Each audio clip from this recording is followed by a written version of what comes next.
आज हम एकविमी, द्विविमी और त्रिविमी गति के बारे में जानेंगे। एकविमी गति, जब एकविमी गति किसे कहते हैं? जब कोई वस्तु सरल रेखा में गति करती है। जब कोई वस्तु सरल रेखा में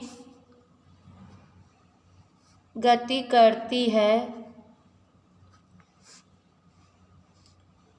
तो उसकी इस गति को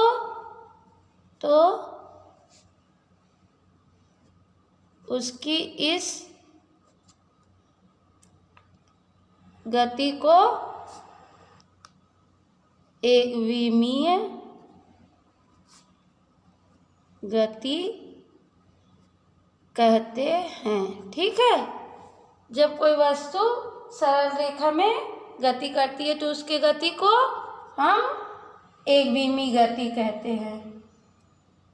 इसमें क्या करते हैं? पार्श्व गति की उपेक्षा कर देते हैं और वस्तु की जो चौड़ाई होती है उसकी भी उपेक्षा कर देते हैं हम।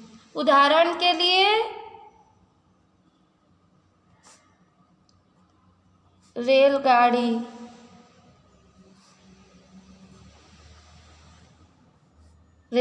उदाहरण के लिए रेलगाड़ी। जब रेलवे प्लेटफार्म में गाड़ी दौड़ते रहती है तो उसकी गति कैसी होती है? एकविमी गति होती है, क्योंकि वह एक सरल रेखा में गति करती है। ठीक है, इसे हम ऋजुरेखी गति भी कहते हैं। रेलगाड़ी की गति एक विमीय गति है, क्योंकि रेलगाड़ी एक सरल रेखा में गति करती है। इसे हम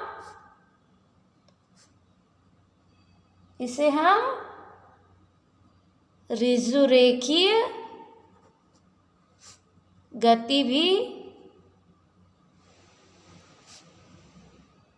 कह सकते हैं। ठीक है, इसे हम ऋजुरेखी गति भी कह सकते हैं। इसमें क्या है? इसमें वस्तु की जो चौड़ाई होती है, जैसे रेलगाड़ी प्लेटफार्म में दौड़ रही है तो प्लेटफार्म की लंबाई बहुत ज़्यादा होगी, उस समय रेलगाड़ी के चौड़ाई की उपेक्षा कर देंगे हम, है ना। इसमें वस्तु की चौड़ाई की उपेक्षा कर देते हैं, साथ ही क्या करते हैं? उसके पार्श्व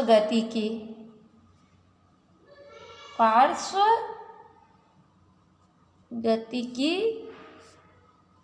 उपेक्षा कर देते हैं। ठीक है, तो एकविमी गति को हम ऋजुरेखी गति भी कहते हैं।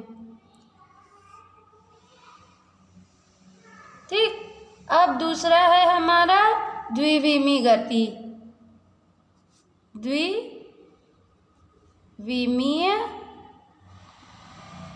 गति, इसमें पार्श्व गति की उपेक्षा नहीं करते हम, है ना।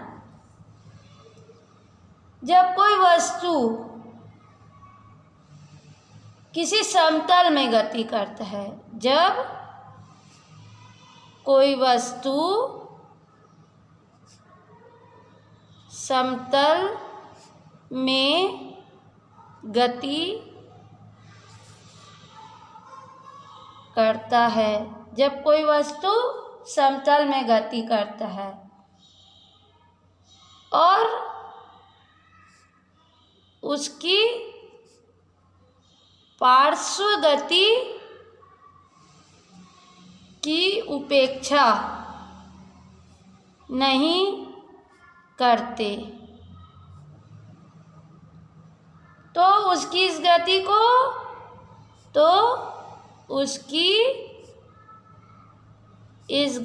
को द्विविमीय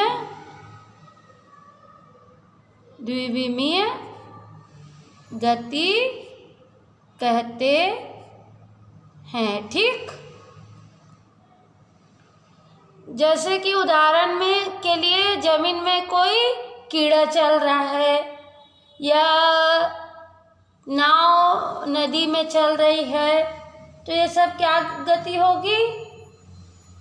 या कोई वृत्ति गति कर रहा है, तो ये सब द्विविमीय गति के अंतर्गत आएगी। उदाहरण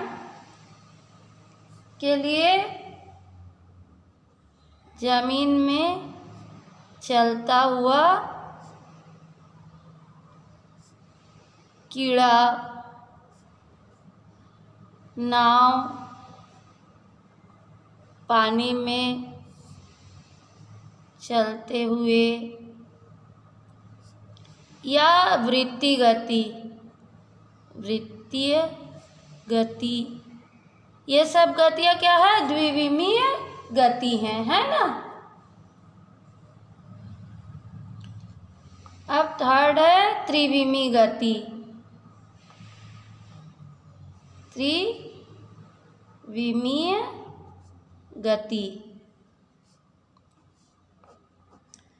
त्रिविमीय गति किसे कहते हैं? जो आकाश में गति होती है उसको त्रिविमीय गति कहते हैं। जब कोई वस्तु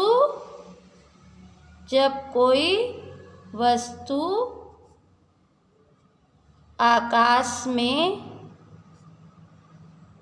गति करती है तो उसे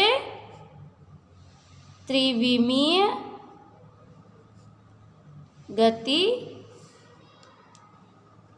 कहते हैं। ठीक है, जब कोई वस्तु आकाश में गति करती है तो उसको त्रिविमीय गति कहते हैं। जैसे पतंग का उड़ना, उदाहरण के लिए उड़ती हुई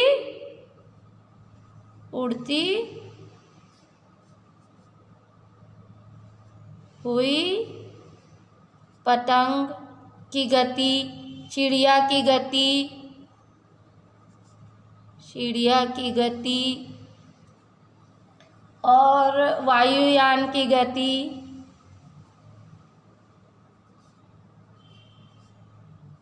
ये सब क्या है? रॉकेट की गति, गैस के अणुओं की गति, गैस के अणुओं की गति, ये सब क्या है? त्रिविमीय गति के अंतर्गत आती हैं। अब जैसे आकाश में कोई वस्तु का अध्ययन करना है हमारे लिए,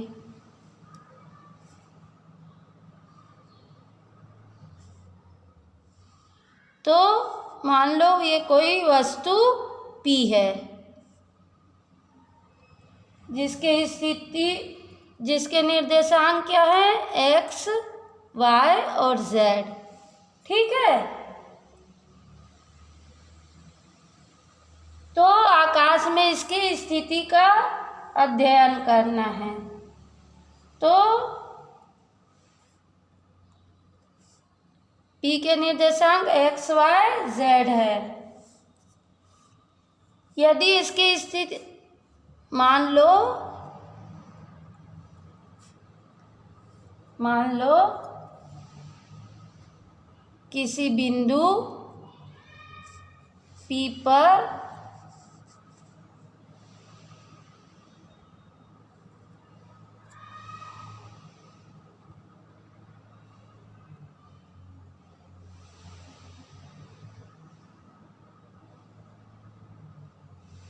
पी के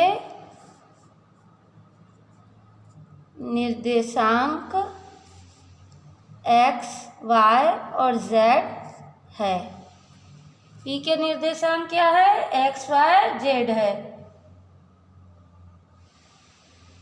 अब इस पर आकाश में इस पर किसी वस्तु के गति का अध्ययन करना है। तो हम OX, OY और OZ क्या किए? 3 समकोणिक अक्ष, 3 समकोणीय अक्ष जिन्हें क्रमशः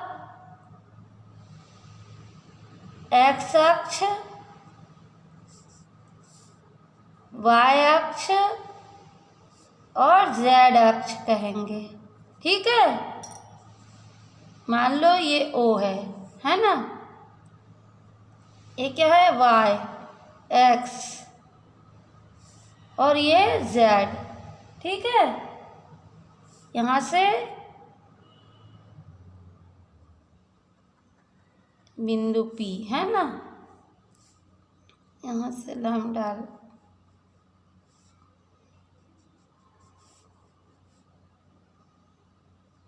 बिंदु P में B मिला, इसको मान लेते हैं A। ये कितना अंश का बना? 90 अंश का। ठीक, ये स्थिति सदिश R, Z,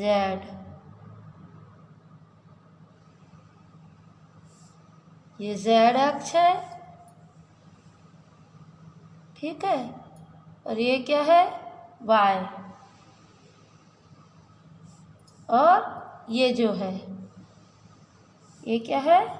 X अक्ष है अपना। ठीक है, तो OX, OY और OZ क्रमशः X अक्ष, Y अक्ष और Z अक्ष है ना। यदि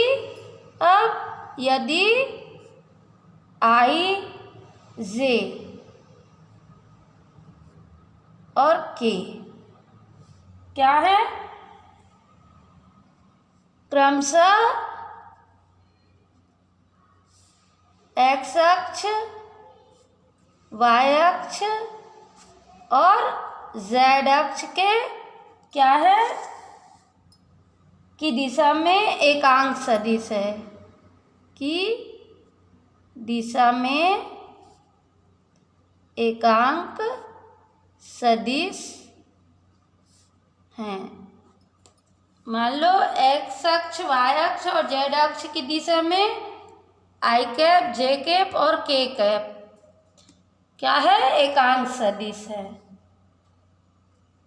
तो बिंदु P का स्थिति सदिश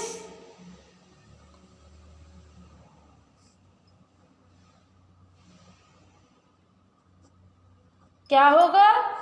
OP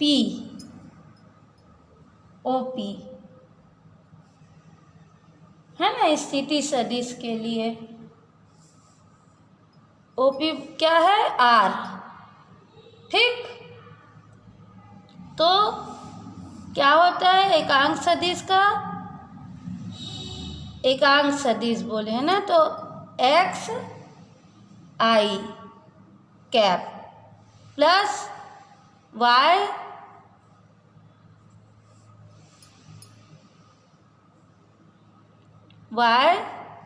j cap plus z k cap. ठीक, अब यहाँ वेयर r इक्वल टू हम जानते हैं कि x square plus y square plus z square.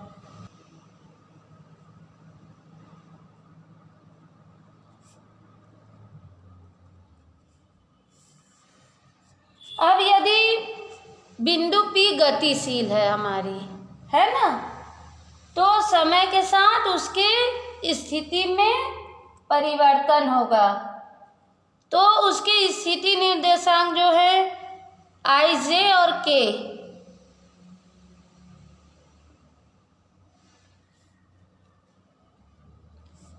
P यदि गतिशील है अब हमारी, तो समय के साथ उसके स्थिति में भी परिवर्तन होगा। तो उसके स्थिति निर्देशांक X, Y और Z में भी परिवर्तन होगा, है ना। तो इस प्रकार हम कह सकते हैं, अब यदि P गतिशील है तो समय के साथ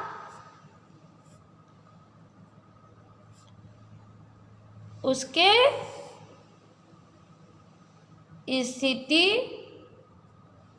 निर्देशांक में भी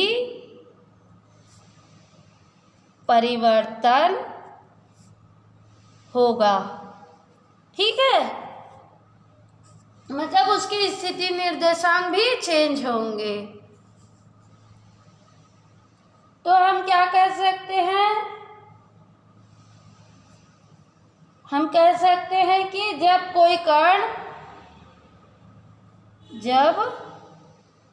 कोई कण गतिशील अवस्था में होता है, गतिशील अवस्था में होता है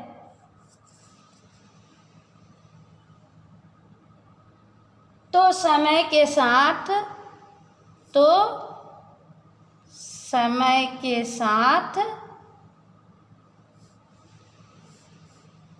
उसके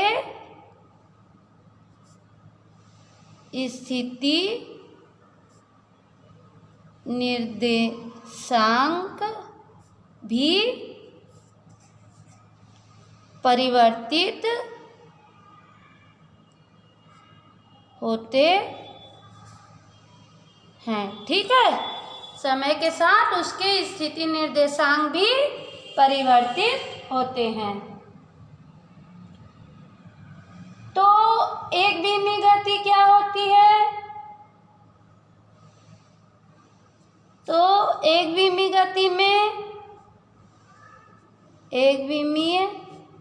गति में क्या होता है कि वस्तु सरल रेखा में गति करती है ना। वस्तु सरल रेखा में गति करती है। ठीक है, वस्तु क्या है, सरल रेखा में गति करती है। मतलब यदि कोई वस्तु x दिशा में गति कर रही है तो समय के साथ x निर्देशांक में ही परिवर्तन होगा। ठीक है, y और z निर्देशांक क्या होंगे, y और z निर्देशांक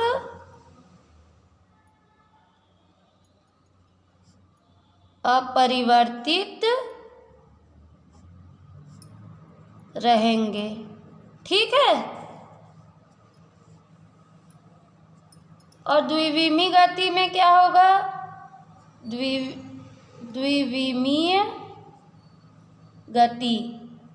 द्विविमीय गति में क्या होगा, वस्तु समतल में गति करती। द्विविमीय गति में वस्तु समतल में गति करती है। यहाँ पर हम पार्श्व गति की उपेक्षा नहीं करते द्विविमीय गति में, है ना।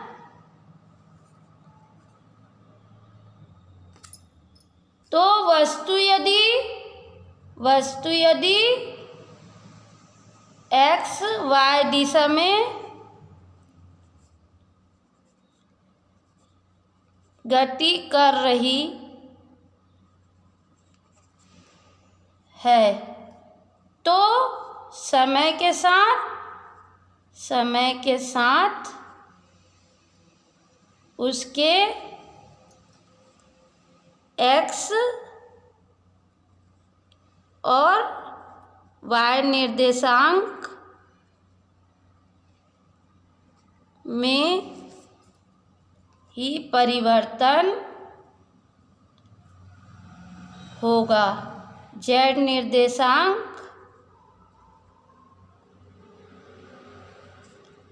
अपरिवर्तित रहेगा। ठीक है। जेड त्रिविमीय गति। अब इसमें क्या होता है, कोई वस्तु आकाश में गति करती है तो इस गति में तीनों निर्देशांक, इस गति में समय के साथ तीनों निर्देशांकों में परिवर्तन होगा। मतलब एक्स निर्देशांक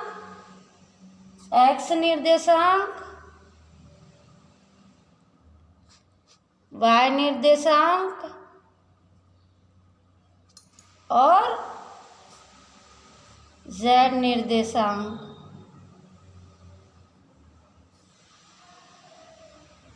परिवर्तित होंगे।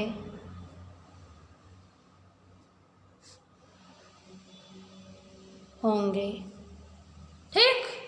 तो ये है एकविमीय, द्विविमीय और त्रिविमीय गति।